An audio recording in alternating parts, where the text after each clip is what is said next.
desk that you saw before.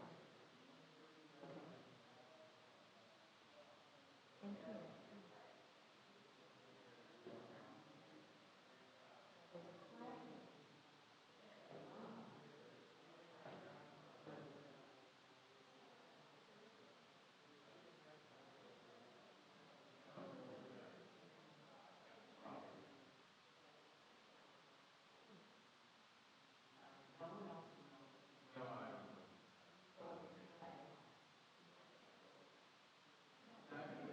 you.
So I think I put you down for Tuesday. I have Tizzy, not Tizzy, Kitty was not for she's fine, but Howard was yes.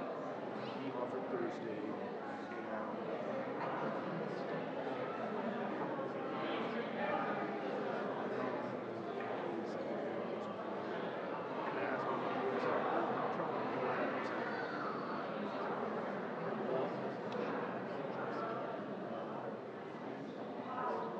that's so actually, I could write that you're having a birthday celebration.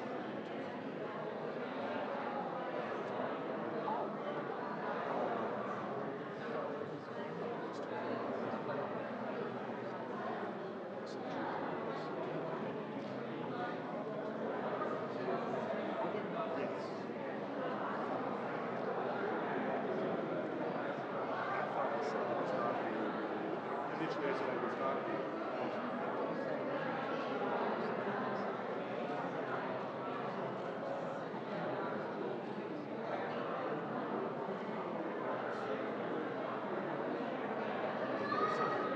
can you do Wednesday and Tuesday? Or do you want me to first ask for, because I already had counted for Tuesday. Let me do this. Let me write to available Tuesday or Wednesday.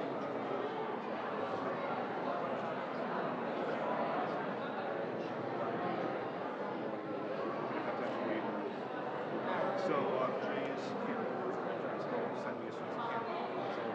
So, sorry.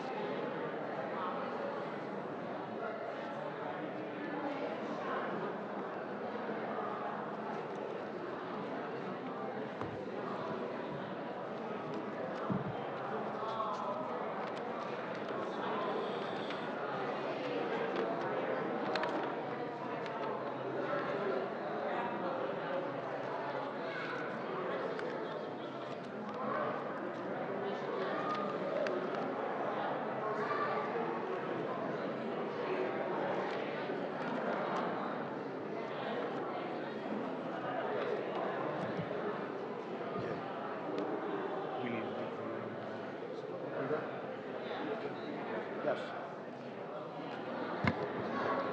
Hello, friends. If everyone could please take their seats.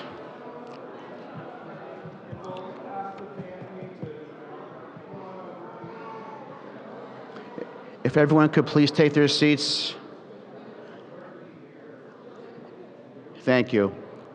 Just as a friendly reminder to put your cell phones on silent mode at this time.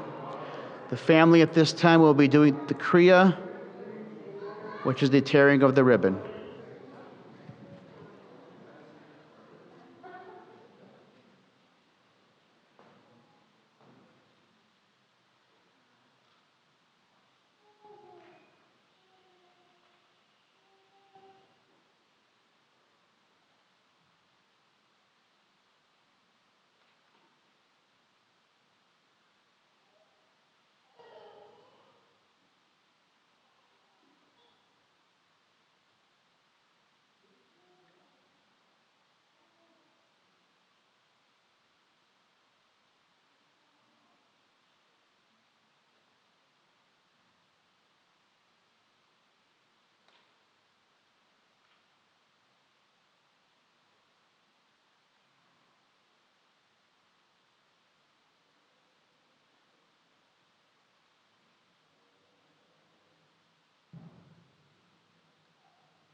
At this time, because of Herman's faithful and dedicated service to the United States military, the U.S. Army Honor Guard is here at this time. If I ask everyone to please rise.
I'd like to ask everyone to take a second to make sure their cell phones are silenced.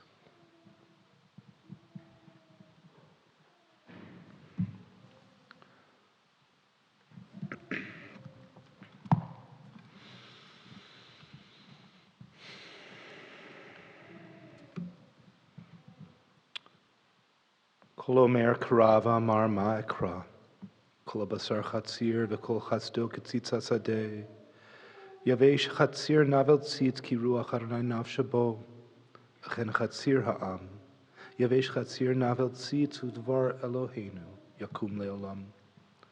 A voice says, cry out. And I say, what shall I cry? All flesh is grass, and all its beauty is like the flower of the field. The grass withers, the flower fades when a wind of the eternal blows upon it. Surely the people are grass. The grass withers, the flower fades, but the word of our God shall endure forever. Death has taken our beloved father, and grandfather, and great-grandfather, and friend, Herman Stone. Our friends grieve in their darkened world. In their silence, there's lamentation. In their tears, there's loneliness. Lost in their sorrow, may they find the presence of loving friends. Hear them, O God, be with them, for Herman's love that united us in life and which death cannot sever. For his companionship that we shared along life's path and which continues through the tenderness of memory. For the gifts of his heart and mind that brought us joy and happiness and is now a precious remembrance. For all these and more, we give our thanks to God. In this time of grief, we listen to the voices of our sacred scriptures that bring us the ever-new message of God's nearness. They tell us of our kinship with the Creator, in light as in darkness, in joy as in sorrow, in life as in death. Adonai, ma'adam v'tere'ehu ben enosh v'atchashvehu. God, what are we that you are mindful of us? What are we that you have regard for us? We are like a breath. Our days are like a passing shadow. We come and go like grass, which in the morning shoots up renewed and in the evening fades and withers. You cause us to revert to dust, saying, return, O mortal creatures. Would that we were wise, that we understood whither we are going. For when we die, we carry nothing away. Our glory does not accompany us. Mark the wholehearted and behold the upright, they shall have peace. God, you redeem the soul of your servants, and none who trust in you shall be desolate. We continue with the familiar words of Psalm 23. I'll recite it in the Hebrew and then welcome anyone who'd like to join me in the familiar English. Adonai ro'i lo echsar binot deshe yarbetseni, hamemenu chod yanachaleni. Nafshi yeshovev yancheni v'magle tzedek lema'an shemo. Gam ki elech beged salmavet lo irara, ki ata imadi. Shivtecha mishantecha heme yanachamuni. Ta'aroch lefanai shulchan neged sorarai. Deshanta v'shem en roshi kosi rivaya. Ach tov v'chesed yirtefuni kol yemei chayai v'shavti b'veit Adonai la'orech yamim. The Lord is my shepherd, I shall not want. He maketh me to lie down in green pastures. He leadeth me beside the still waters. He restoreth my soul. He guideth me in straight paths for his name's sake. Yea, though I walk through the valley of the shadow of death, I will fear no evil. For thou art with me. Thy rod and thy staff, they comfort me. Thou preparest a table before me in the presence of mine enemies.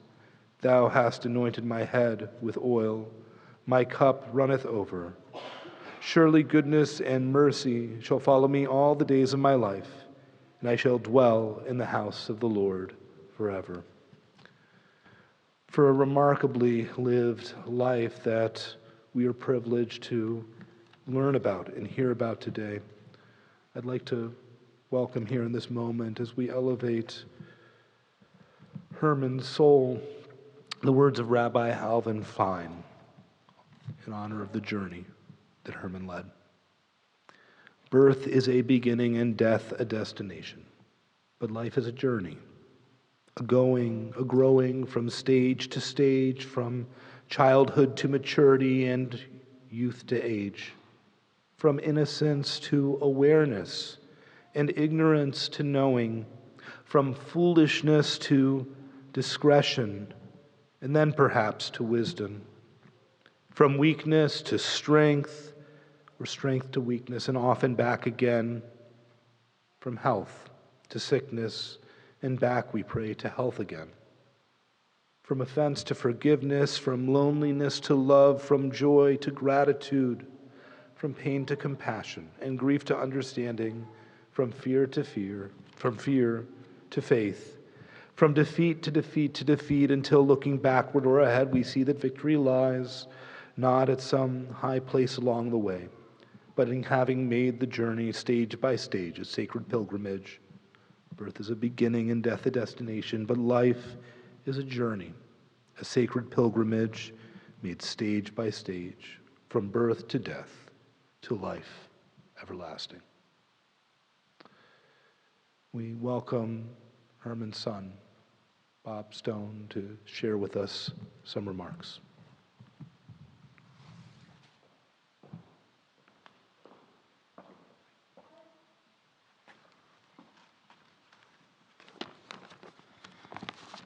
I'll try to get through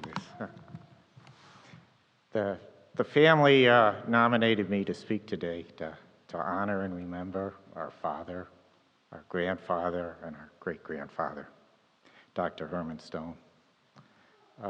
There's so much to say about Herman, or from now on, I'm probably going to refer to him just as Dad, that I fear I won't do justice in this eulogizing of him, but he led a remarkable life. For those of you, all of you who know my dad and know him very well, he anticipated his passing. He assigned each of us tasks. He gave us good instructions on how to move forward. And the big message to me was to keep it short and simple. So I will try to do so. I said Dad lived a remarkable life. He was born in Munich, Germany in 1924. Lived through the rise of the Nazis, the horrors of Kristallnacht, and the Nuremberg laws, which stripped Jews of property, status, and education. My dad, as a young boy, was permitted one favor that was not available to all Jews during the Nuremberg laws. He got to stay in school. But he said it was very hard because the Nazis were running all of the extracurricular activities, so he was limited to attending his classes and going home. And that made a great impression on him. And the only reason he was given that right was because his father was a honored fighter for Germany in World War I. And so he was given this special exception. His experience in these dark years, as you might expect, was formative in his life and embedded deep in the roots of our family DNA. More so, my dad knew that future generations needed to understand what happened in Germany can happen again. And he made it a lifelong mission to educate not only the family, but to share his experience with the community. Through the help of the Holocaust Research Center here in Buffalo, as well as work he did when he was in Hazleton, Pennsylvania, he was a frequent speaker at local schools and any community group that wanted to learn the lessons that he had experienced. With much luck and generosity of a complete stranger from New York City named Mr. Rakusin, who sponsored the family, they allowed for an escape from Germany in 1939 and traveled to the United States. I asked my dad why the family chose to settle in Buffalo, of all places, coming from Germany. And the answer was that while they were on the boat from England to the United States, they made friends with another family that was coming over. They asked where they were going, and they said, well, we're going to Buffalo, New York. And they said, oh, well, at least we'll know somebody there. So they packed up and went to Buffalo. I started by saying my father lived a remarkable life. He served as president of Beth Israel Congregation in Hazleton, Pennsylvania, 2 separate times. In 2006, he was the Man of the Year for outstanding service here at Temple Beth Zion.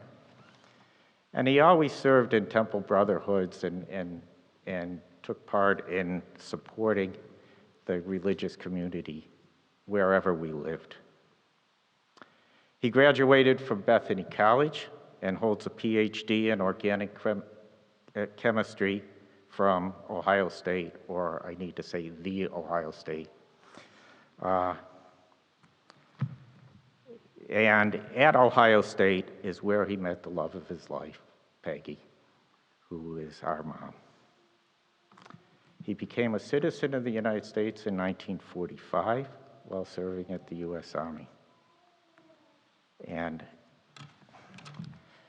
he was a lifelong fan of the Buffalo Bills and the Ohio State Buckeyes. My dad did not watch a lot of TV, but when the Bills or the Buckeyes were playing football, that's where you'd find my dad watching those games.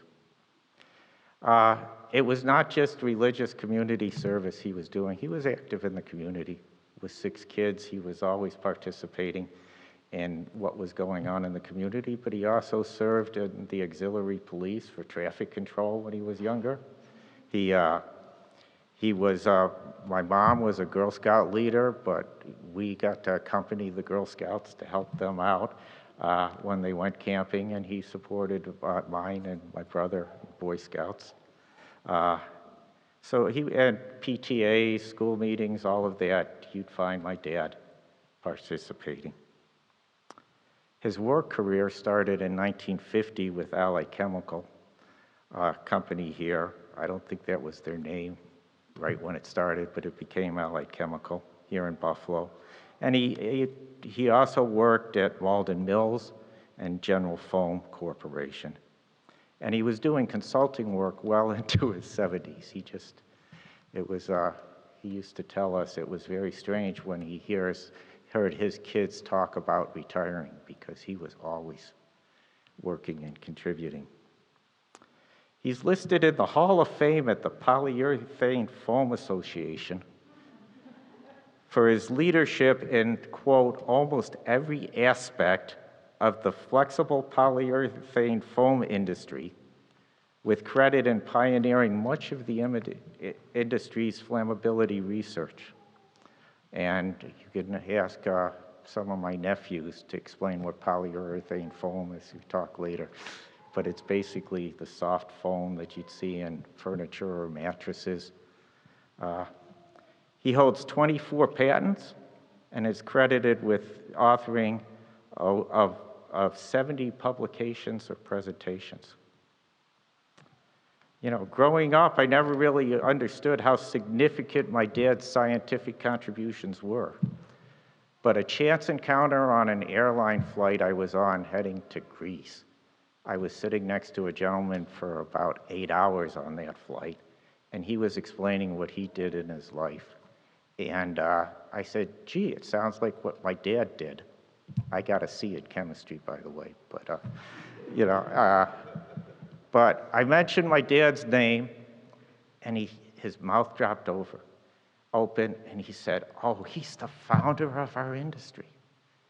You know, he said, I met him once. He won't remember me, but I met him once, and he spent most of the flight telling me about things about my dad that I had never known. So I came home, and I mentioned it to my dad, and to give you an indication of how humble a man my dad was, his response was he was lucky that he grew up at an age of discovery. And he was quick to share credit with those he worked with. He said, it made a great life. I need the final moments of my presentation talking about family, because it goes so far as explaining my dad. He was a devoted husband to Margaret Sluicer Stone, Peggy, who passed away in 2019 after 69 years of marriage. These two were meant for each other, with personalities that both complemented and supplemented each other. They provided a family foundation for me and my 5 siblings that nourished our creativity, kept us aware of world issues, and taught us the value of a tight family union. This partnership of my parents passed the test of time through many trials and sweet memories. As a symbol of my dad's devotion to Peggy, he bequeathed that his gravestone that they will share will mark their final resting place, including the words "together again" written at the bottom. The definition of family goes well beyond Herman and Peggy's 6 children. They doted over their 12 grandchildren, making each feel special in their own way. And the family now celebrates 7 great-grandchildren, many of whom are with us here today.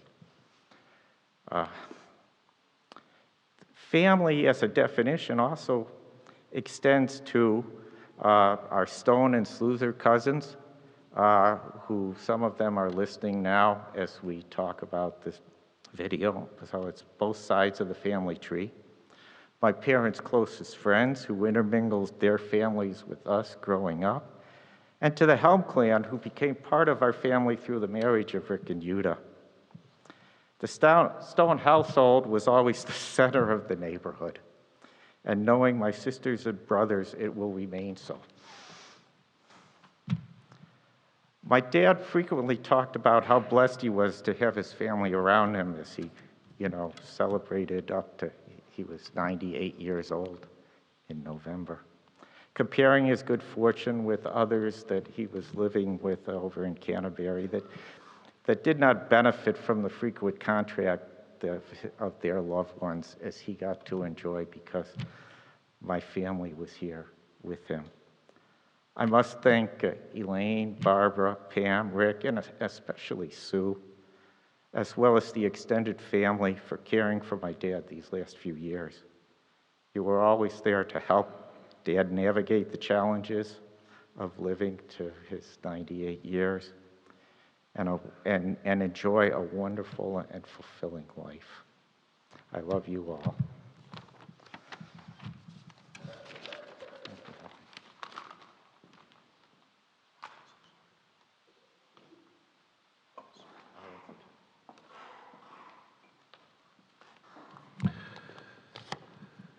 We welcome Timothy Higgins, Herman's grandson, to speak next.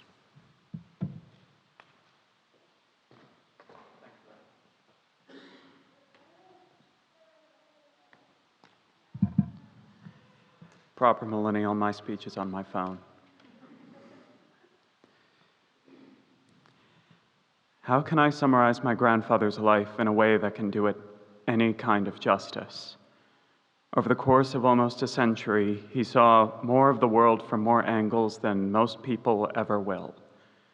He was an outcast, a refugee, a soldier, a scientist, a pillar of the community, and so much more that I don't even know how to put into words. I remember he told us his Torah portion that he had to read for his bar mitzvah. Mine was Jacob struggles with an angel and becomes known as Israel, but his was Genesis 12, when God said to Abram, who would later be called Abraham, "Go to the land that I will show you, and there shall I make of you a great nation." Around a year after reading that before a congregation, Herman left the lands of his ancestors and came to a land of promise. And here in America, he would serve as a soldier and a scientist and make this union at least a little bit closer to being perfect.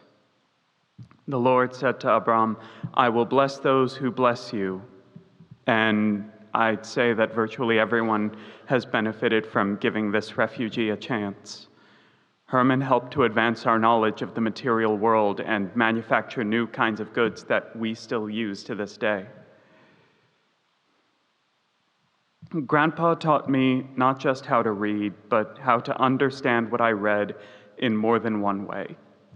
It was like the whole world was a logic puzzle, and he could see it from every angle. He taught me how to analyze information and adapt to it in the way you basically have to teach a child, all through jokes, stories, and riddles. Some of those jokes going on a bit too long, but even near the end, he was still at least a little bit cleverer than everyone else in the room. And even after surviving Kristallnacht, the Night of Broken Glass, and barely escaping the Holocaust, Herman never forgot about other people and how they might suffer. Whenever he taught others about what happened to his family, he always emphasized that the Holocaust was unique, mostly in terms of scale. People of every ethnic group have gone through some kind of hardship, and the prejudice and intellectual laziness that allows such things to happen still linger in humanity to this day. Our job is to keep such things from happening in the future. My grandfather knew what happened to him never should have happened, and the thing he wanted most was to make sure it would never happen to anyone else ever again. For those familiar, this is the motivation of every single superhero ever. So, looking over nearly a century of life, a life full of hardships and accomplishments, the story of my grandfather is the story he read for his bar mitzvah. He left the land of his forefathers and came to a land shown to him. And here he helped build a great nation. We now live indebted to the memory of Herman Stone, and the only way to repay an entire lifetime of service is to finish the task at hand, to provide a world where no one suffers needlessly, and all have a chance to make at least their little corner of the world better than how they found it, just like he did. To repair the world. Tikkun Olam. This and so much more that I don't have the ability to write is the legacy of Dr. Herman Stone. May his memory be for blessing. Thank you.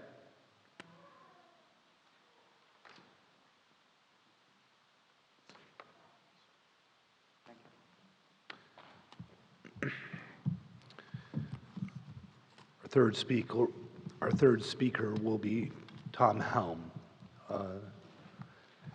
relative, nephew, friend, for all conceivable purposes, though, family. Thank you. So they say that a leader knows the way, goes the way, and shows the way. And I think Herman was the leader in the best kind of way, living by example. You know, many people have titles, and certainly Herman had many of those, but really where he excelled was being the kind of person that people wanted to follow and emulate in their lives. And he knew his priorities. So his faith, his beliefs were paramount in his life. And then Peggy was the center of his life after that. And then family, friends, loved ones, and then a career. And despite those priorities, he managed to excel in his job as a chemist and polyurethane pioneer. If you look at life, there's so many challenges that come, and there's really the chance to have bitterness or anger. And certainly when you think of Herman's situation and how humiliating to be at a school where you can't participate in all the activities, you must think, how can you move forward from that? But I think one of Herman's great attributes is his facing forward. He lived a life without regret or bitterness or anger. When you look at life and challenges, there are a lot of ways that you can respond. I think with Herman, what is really critical is that he really was rock solid in his beliefs and his values. So Micah 6:8 says, you know, what does God ask of you? To act justly, to love mercy, to walk humbly with your God. And that's how he lived, so he didn't have regrets. I would actually tease Rick, because I would ask Rick, hey, what's Herman doing? He had a better social life than me at Canterbury. He was out, he's about, and he's meeting people. And you know what? I think he realized that he was going to see Peggy soon enough in the world after, in heaven. You know, he lived that life, and so did Peggy. And he was so impactful in terms of just living by the example. So I really think that he's given us all a gift, showing us how to live.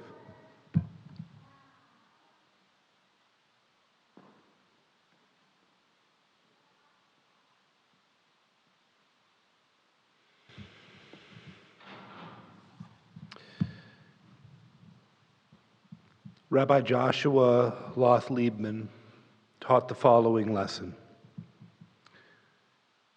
We can face death nobly when we resolve so to live and work in the years allotted to us, that no one shall cry in frustration or anger when we have gone, that no one shall silently curse the day of our birth, but rather that they shall recall our time of life in the great theater hall of memory, and they shall smile, nod, or even laugh with the overbrimming joy that such a dear one lived among us bravely, confidently, and lovingly once upon a time.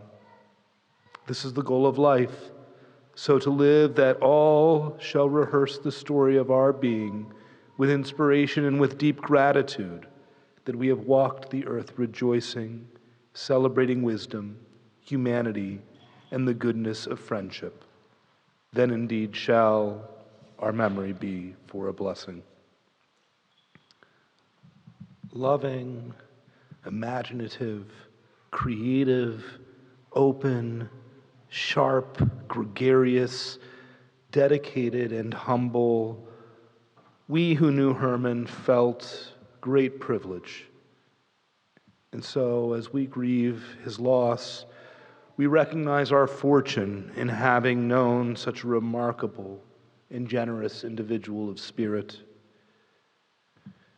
My brief time here at Temple Beth Zion, I was fortunate to not only have spent time with Herman, but to have felt a deep connection with him. Like my own grandfather, he came to the United States from Bavaria, Germany, and like my grandfather, he defined himself as a refugee from the Holocaust rather than as a survivor. Herman's childhood experience became the backdrop for remarkable determination, but also taught him to prioritize his life based off what was truly important. In that regard, we probably could have called on dignitaries from the Jewish community, his professional circles, or even civic leaders who knew him to speak, and they would have spoken honestly and graciously about the remarkable life Herman lived. But as you heard from Bob, his father asked to keep things short, and so we're going to do that. Nevertheless, it should be mentioned that I have been the recipient of numerous expressions of condolences over Herman's passing and appreciation for the difference that he made in those individuals' lives. Herman contributed to every circle that he entered. He was a rare individual who found a professional livelihood, which was also his obvious passion. He gave his children and grandchildren professional advice to find what you like to do and then someone who will pay you to do it. Herman worked with dedication and industry, and as we heard, is credited with being the founder of a whole new industry. Yet, I learned yesterday, he was always present for dinner with his family. A further note of his early life and character, Herman was named for his late uncle who had died trying to restrain a mugger while still in Germany. And when entering the army, when his brother Henry decided to change his last name from Steinberg to Stone, reasoning that a German name was a social liability in that era, Herman changed his name in solidarity, reasoning that two brothers ought to have the same last name. It's hard to speak about Herman without involving his beloved wife, Peggy. May her memory also be for a blessing. The couple met while Herman attended The Ohio State University, and they maintained homes over the years in Buffalo, in New Jersey, in Massachusetts, and in Hazleton, Pennsylvania for many years before returning to Buffalo at Peggy's insistence, as she argued that their longest and best friends were in this city, to which Herman would say, "No one retired to Buffalo." Peggy loved crossword puzzles, and Herman would happily direct his attention whenever she needed help with a difficult clue. They were both avid readers, filling each of their homes with books from floor to ceiling. Herman read widely, scientific journals, works of history, multiple daily newspapers and magazines. Although his true passion was science fiction, they enjoyed hosting board game parties on New Year's Eve and throwing elaborate themed costume parties that included house decorations, murder mysteries, medieval feasts, toga parties, and Japanese parties complete with a real, albeit temporary, koi pond in the bathtub. They enjoyed travel, trans-Panama Canal cruises, Russian river cruises, for leisure to Florida and St. Martin, Israel, and South Africa. Herman and Peggy loved to play tennis together and to ski, including after their knees had already gone bad. Peggy and Herman loved to visit the theater and frequented classical music concerts. His radio was regularly tuned to WNED Classical as he did his computer work. Indeed, born left-handed in an era that discriminated against lefties, his handwriting was illegible. So he first learned to use a computer so that he could balance his checkbook in type, careful not to confuse the figures, while also enjoying a bit of solitaire. Indeed, he adopted technology readily, and Herman was handy too. He built bookshelves and tables during his lifetime. He was no stranger to housework. Unusual for his generation, actually. Herman was especially dedicated to washing dishes. As he would say, every woman deserves a dishwasher, even if that dishwasher is her own husband. And even when temporarily residing with his daughter Barbara, he would insist on staying up and doing dishes. He didn't want to be a freeloader. If he worried, you wouldn't have known it because he wouldn't tell you. And he certainly never kvetched. When Peggy died shortly before the couple was scheduled to move into a new apartment in Canterbury Woods in 2019, Herman made the wise decision to go forward with the move, finding vast social and intellectual stimulation in the community living situation.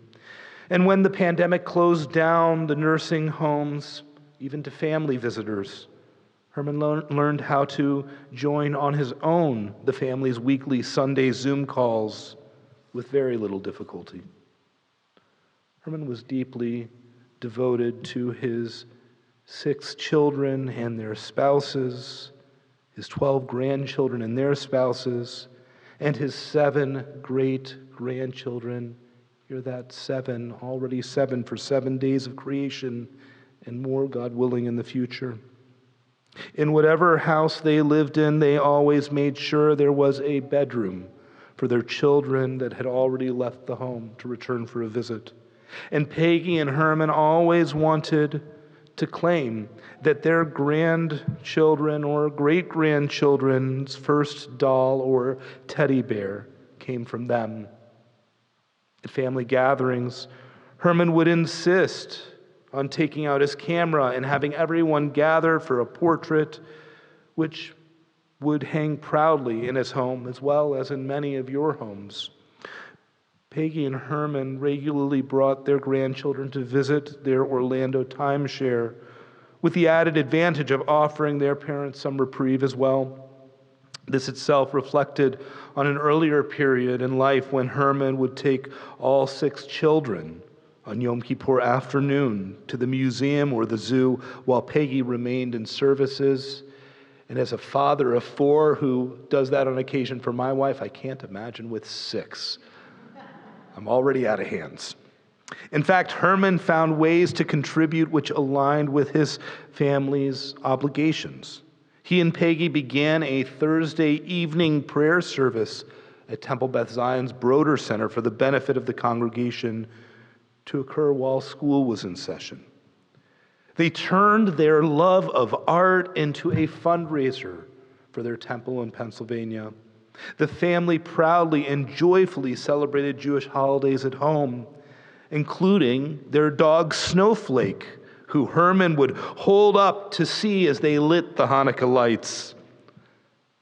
Passover Seders were always an especially lively and chaotic time in the Stone household, as Herman led Seder and would add his own scenes to the story by providing the underlying rationale for different parts of the Seder. Yet, Herman's talent, his charisma, his joyfulness, but most of all, his kind heart are the most enduring blessings in the final scene of his life. Rabbi Jonathan Sacks writes, "Acts of kindness never die.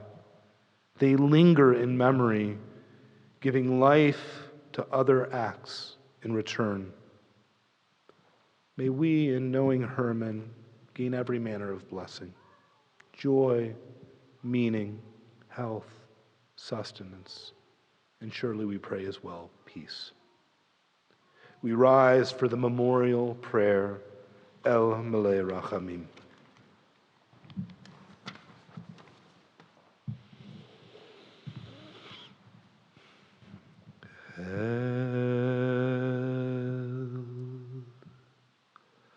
Melech Rachamim, Shochen Bamromim,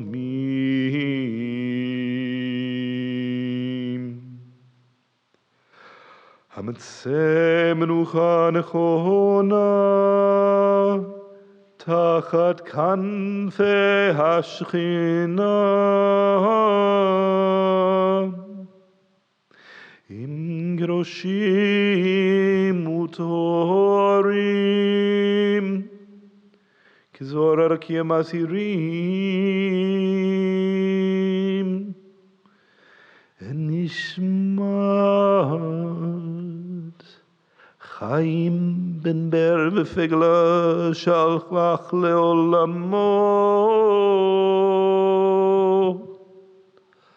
Bal Rachamim yastirehu b'sidek knafav le'olamim, Vayitzror Achaim en nishmato, Adonai hu nechalato, ve'anuach b'shalom al mishkavo, ve'nomar Amen. Compassionate God, eternal Spirit of the universe, grant perfect rest in your sheltering presence to Dr. Herman Stone, known among our people as Chaim, life, ben Ber b'Fegela, who's entered eternity. O God of mercy, let him find refuge in your eternal presence. Let his soul be bound up in the bond of everlasting life. God is his inheritance. May he rest in peace. And let us say, Amen.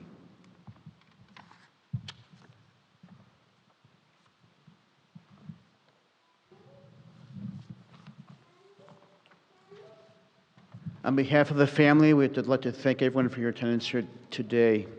The family will be observing a period of Shiva at Barbara's residence, 1183 Colvin Boulevard, at the corner of Grimsby and Tonawanda, right across from Dash Markets.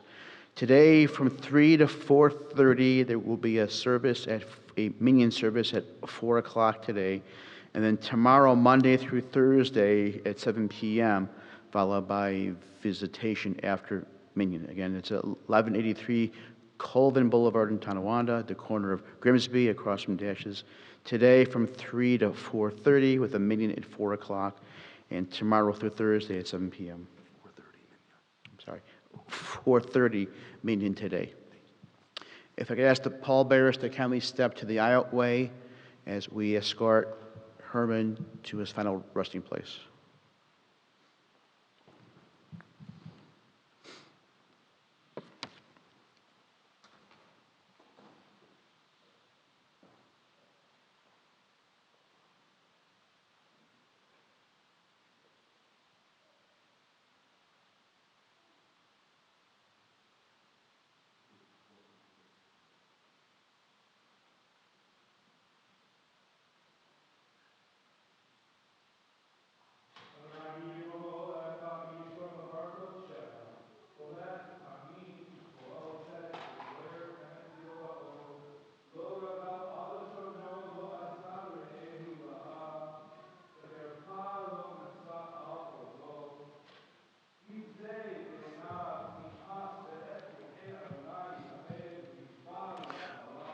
For those of you going to the cemetery, we ask that you put your headlights and your foyer flashers on as we proceed in procession to Forest Lawn Cemetery.